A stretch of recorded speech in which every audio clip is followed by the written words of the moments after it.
Okay, so you can see I still have my action items. I haven't deleted my comments, but I want to show you a run. I think it's a good idea to, like when you drive, you look down the road, you don't look right in front of your hood.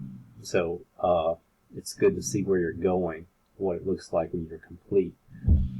So I'm going to run this program and show you what happens. First, I ask you how many scores you want. So if you put in, something below 5 or above 20, it'll keep asking you until you satisfy it. I want to use 8 for a very specific reason. I'll show you later why. Now you see it's generated a random name and it's asking for that person's score. So I'll put in 10. Hit enter. The next random person's score is 12, and then 23, 23 again, 16, 23, 21, 16.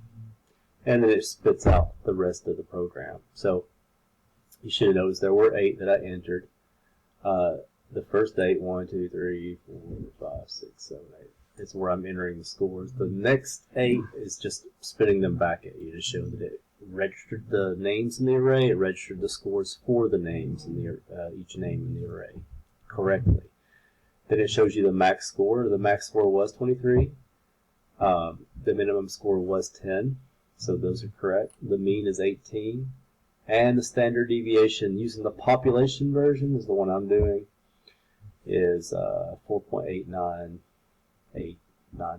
How do I know that's right? Well, because I used the default values for calculator.net standard deviation population calculator.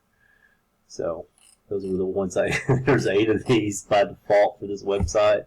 I just entered them, and if you notice, I get the correct values. So there's the mean, 18. Standard deviation, that's sigma right here, lowercase sigma. It's the same number. There might be a little bit of rounding difference. I don't know. I haven't even scrutinized it as you get further to the right, but that's the correct number. So your program, when done, should run like basically what you just saw. The good thing about this is you have it on video now, and you can rewind and pause and everything to see if you get the same output. It could be a little prettier. I'd like to have a separation between the input and output here, but you get the idea.